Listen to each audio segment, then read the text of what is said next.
Estamos en directo América de France 24. Muchísimas gracias por elegirnos una mañana más para estar informados. Yo soy Rosa Pérez Masdeu. Vamos con las noticias internacionales.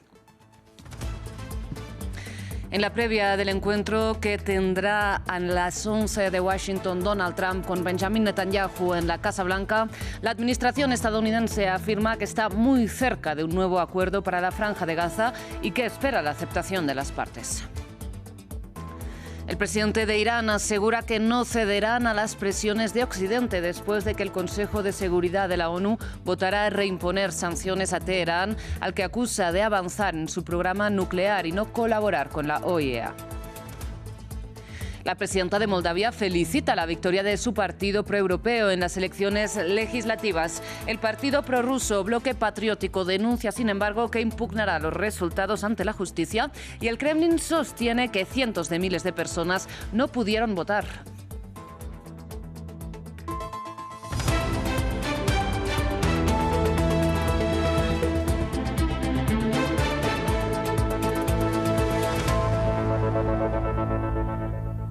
Empezamos en Estados Unidos porque a las 11 de Washington, D.C., el presidente Donald Trump recibirá en la Casa Blanca al primer ministro israelí Benjamin Netanyahu, nuevamente con un potencial nuevo acuerdo de cese el fuego en la Franja de Gaza en el centro de la agenda de discusiones. Sin embargo, el ministro israelí de Finanzas y encargado de las colonias, hablamos de Bezalel Smotrich, ya ha amenazado con hacer caer el gobierno de coalición si acepta la retirada de las tropas israelíes del enclave palestino, entre otras líneas rojas. Veamos.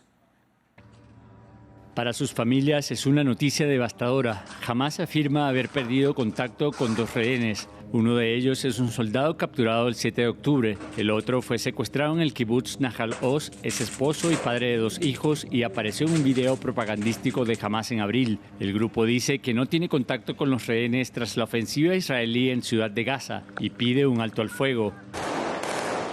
Las vidas de los 2 prisioneros corren un peligro real. Las fuerzas israelíes deben retirarse inmediatamente al sur de la calle 8 y detener todas las operaciones aéreas durante 24 horas a partir de las 6 p.m. de hoy, para permitir los intentos de rescate de los prisioneros.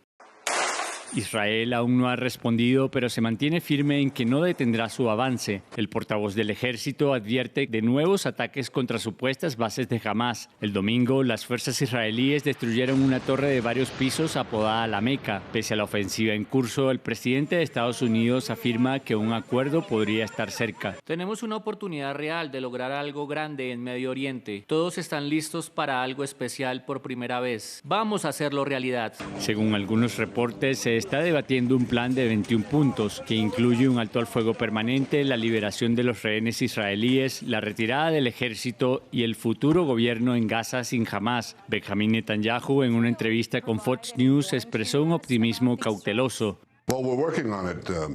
Aún no está cerrado, pero actualmente estamos trabajando con el equipo del presidente Trump. Espero que podamos lograrlo porque queremos liberar a nuestros rehenes, queremos eliminar a Hamás, desarmarlos, desmilitarizar Gaza y crear un nuevo futuro tanto para los habitantes de Gaza como para los israelíes y para toda la región.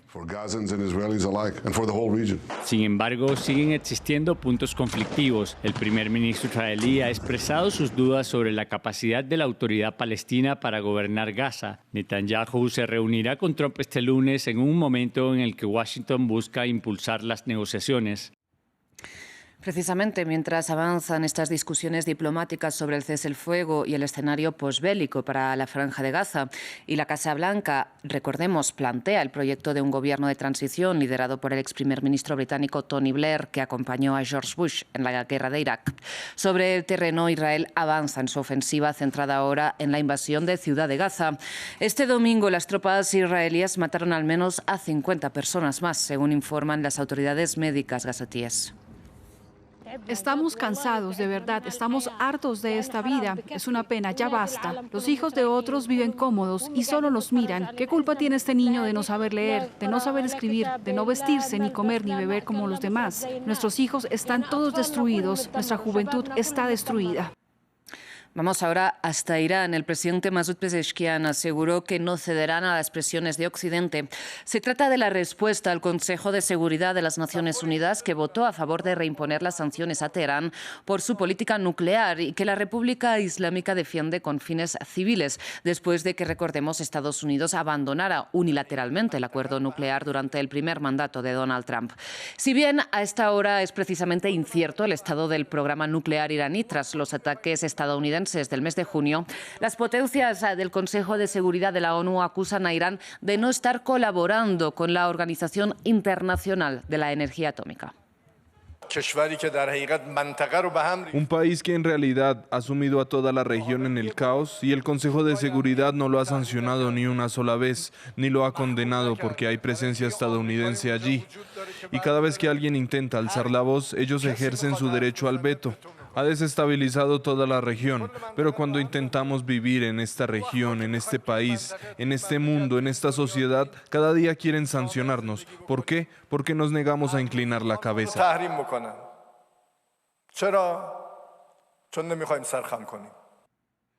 Cambiamos ahora de información, vamos a Moldavia. La presidenta Maia Sandu celebró la victoria de su formación preeuropea en las elecciones legislativas de este domingo. Unos resultados que han sido aplaudidos también por las autoridades de la Unión Europea, como imaginan, mientras el partido prorruso Bloque Patriótico asegura que pedirá revisar los resultados, y el Kremlin sostiene que textualmente cientos de miles de personas no pudieron emitir su voto. Tras semanas de tensión, Moldavia ha tomado una decisión.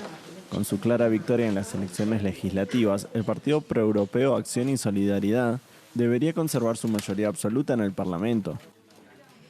En las urnas, supera ampliamente a su gran rival, el Bloque Patriótico, prorruso, en estas elecciones cruciales para el futuro del país, dividido entre la perspectiva de adherirse a la Unión Europea y volver al redil de Moscú. Durante la campaña, las autoridades denunciaron numerosas injerencias. Para el partido en el poder, Rusia es la responsable.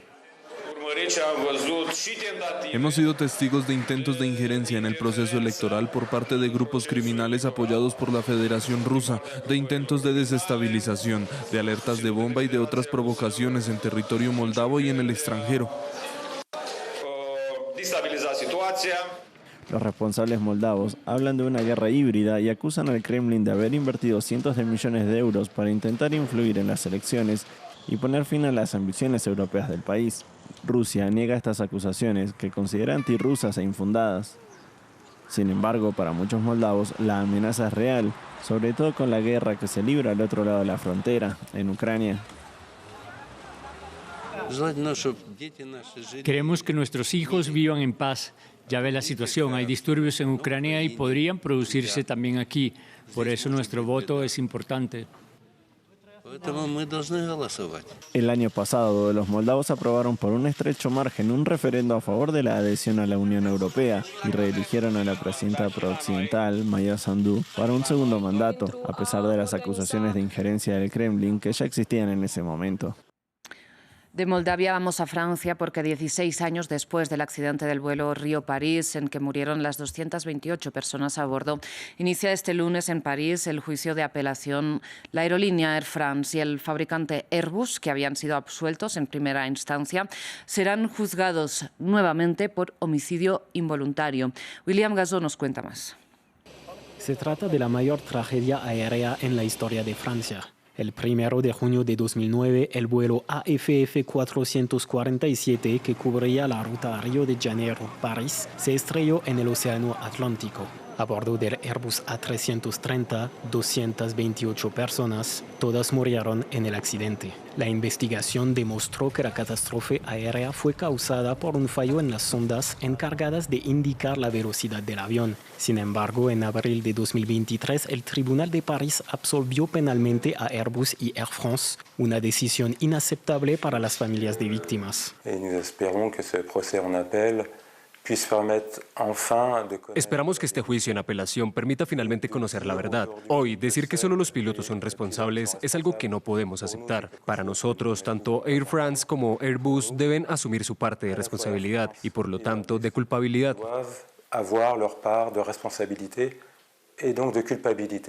A pesar de la absolución penal, el tribunal sí reconoció la responsabilidad civil de Airbus y Air France. Sin embargo, la justicia consideró que no se ha podido establecer claramente la relación causal entre la negligencia de las dos empresas y el accidente, una ambivalencia en el veredicto que sigue generando confusión. Ha habido tantas decisiones contradictorias en este caso. Prácticamente cada decisión ha sido objetada por otra instancia judicial. Por lo tanto, es cierto que existe un gran malestar por parte de las familias de las víctimas y algunas han abandonado. El juicio se celebra ante el Tribunal de Apelación de París y debería extenderse por hasta 2 meses. Vamos ahora hasta el sudeste asiático, donde 13 personas fallecieron y otras 17 desaparecieron tras el paso del tifón Booloi en Vietnam. Múltiples viviendas resultaron dañadas y se desconectó además el suministro eléctrico debido a las lluvias torrenciales y a los fuertes oleajes que ya comenzaron a desplazarse a Laos. Según la Agencia de Gestión de Desastres, se inundaron casi 1.400 hectáreas de arroz y otros cultivos, mientras permanece cortado el acceso a varias zonas.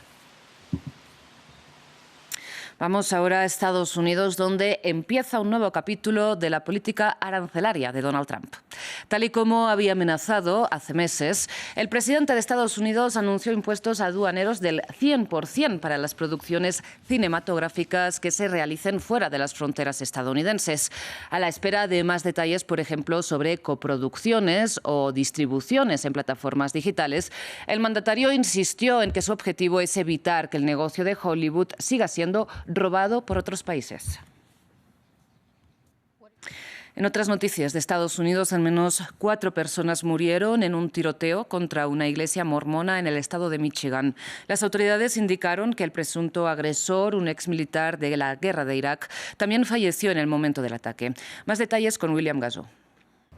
Nuevo acto de violencia en Estados Unidos. Un hombre estrelló su vehículo contra las puertas de una iglesia mormona en la localidad de Grand Blanc, en el estado de Michigan, y salió disparando contra los feligreses. Varias personas murieron en el ataque y otras resultaron heridas. Algunas de ellas permanecen en estado crítico. Lo que sabemos por ahora es que el sospechoso de 40 años es un hombre originario de Berton. Condujo su vehículo a través de las puertas principales de la iglesia. Luego salió de su vehículo y disparó varias veces contra las personas que se encontraban dentro de la iglesia. El sospechoso que murió en el ataque fue identificado como Thomas Jacob Sanford, un exmilitar que participó en la guerra de Irak. Las autoridades creen que también prendió fuego intencionalmente a la iglesia mientras cientos de personas asistían al servicio dominical, por lo que el balance de víctimas podría aumentar.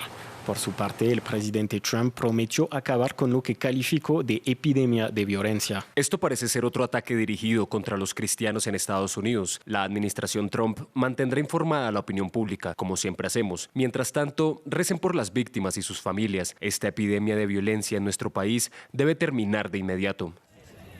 El vicepresidente J.D. Vance también expresó sus condolencias a las familias de las víctimas. Hace un mes, 2 niños murieron por disparos durante un ataque contra una iglesia en Minneapolis. Y después de numerosas denuncias interpuestas por el gobierno mexicano y rechazadas por los tribunales estadounidenses, ahora los gobiernos de Estados Unidos y México lanzaron un plan conjunto para detener el tráfico ilegal de armas a los cárteles desde el territorio estadounidense hacia el mexicano. Veamos. Un giro de 180 grados en la lucha contra las drogas. Estados Unidos y México lanzaron lo que ambos gobiernos catalogaron como un histórico plan conjunto para frenar el tráfico de armas desde el territorio estadounidense al mexicano, llamado la Misión Cortafuegos. Hubo la primera reunión del comité que se formó para ver los temas de seguridad después de la visita del secretario del Departamento de Estado. Y les dijimos, siempre dicen que el tema central es lo que va de México para Estados Unidos, pero ahora queremos que por primera vez lo primero que se discuta son las armas que vienen de Estados Unidos a México. El grupo a cargo del pacto se formó a principios de este mes con la visita del secretario de Estado estadounidense Marco Rubio a México, con el objetivo de unir fuerzas contra el narcotráfico y el contrabando de armas. Con un enfoque tradicional para controlar el tráfico de narcóticos de México a Estados Unidos, el proyecto plantea una novedad, que el gobierno de Sheinbaum impulsa para menguar la fuerza de los carteles. Un acuerdo de que Estados Unidos va a reforzar los operativos en Estados Unidos para controlar el paso de armas de Estados Unidos a México. Nunca se había logrado un acuerdo de este tipo. Ambos países aumentarán las investigaciones conjuntas y México comenzará a usar softwares de rastreo estadounidense como eTrace. Donald Trump, que presiona a México con aranceles si no frena el narcotráfico hacia Estados Unidos, se comprometió a intensificar las inspecciones en la frontera para detener el paso de las armas hacia el país vecino. Gracias por su atención. Hasta aquí las noticias.